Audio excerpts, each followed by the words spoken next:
If you take a look on the internet and Facebook groups in general, everyone is there to give you some advice about whatever. And most of all, they rely on their personal experience.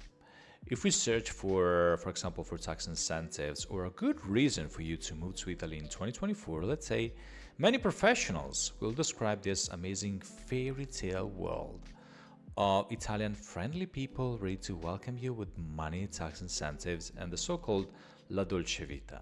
Well, in this video, I'll do the opposite. I'll tell you exactly 5 reasons for you to stay away from our country, all tax and fiscal related.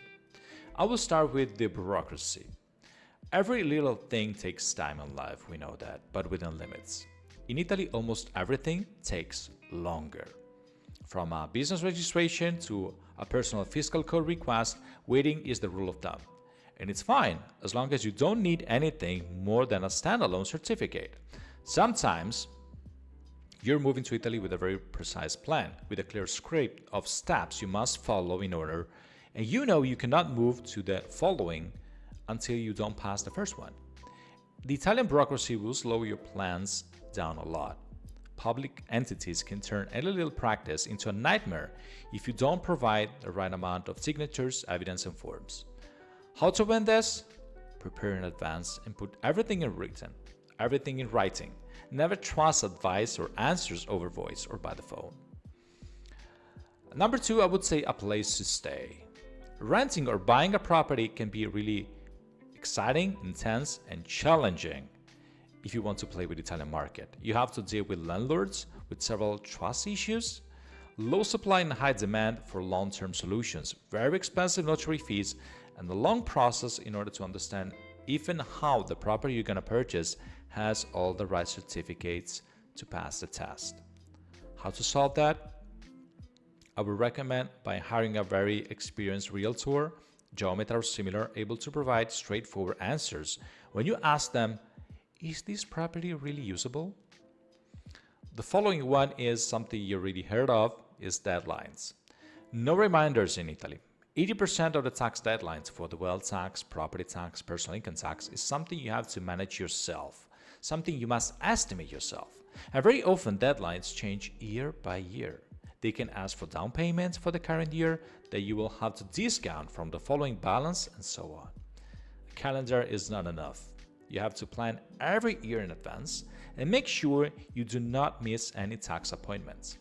And do your due diligence by checking your personal duties and debits every year with the public administration. The following, I would say, is sunk costs. Potentially, you can file your taxes on your own. Potentially, you can set up your business for your own. Potentially, you can register a lease contract by getting person to any Agenzia delle Entrate office. The problem with Italy is mainly regulations and details, and the consequences of not being compliant. For this reason, a lot of expats, and most of the Italian people, by the way, are much better off by hiring professionals in any matter whenever complexity comes into play. A lot of people may find this very unethical, since it means basically you have to pay to understand how much you owe, pay to figure out how much you are on par with taxes, and have to pay to become owner of a property that you already pay a lot of money for, and so on. The last one is, for sure, unstable ground. How can you make the best decision when things can change in a few months from now? I speak with a lot of expats planning to move to Italy within the next 6 to 24 months. I really appreciate the way they take care of every detail, like a big schedule on a lifetime scale, able to predict every step of the way. There are people who lose sleep at night because of this, and when they ask for some fiscal confirmation regarding how a certain tax regime will work in the next year or how requirements for a given tax break apply for their case, I always find myself very concerned and powerless. Italian governments keep on changing rules, and the moment you've collected enough information to find the confidence to make the big jump, they could have flipped everything upside down, making your plan not doable anymore. I know this video will sound scary, like a warm invite for you to stay away from Italy. You're gonna feel like all the good stories about Italy and people living well here are just fake ones. Indeed, my goal is to confirm that I have lived here since the 80s and I never moved. I just want you to get the right mindset of knowing what and who you're going to live with in terms of pros and cons. And yes, you can hire the best professionals, you can hire the best immigration lawyers and the most expensive relocating managing company. However, every night when you close the door behind you, your thoughts will be there just for you.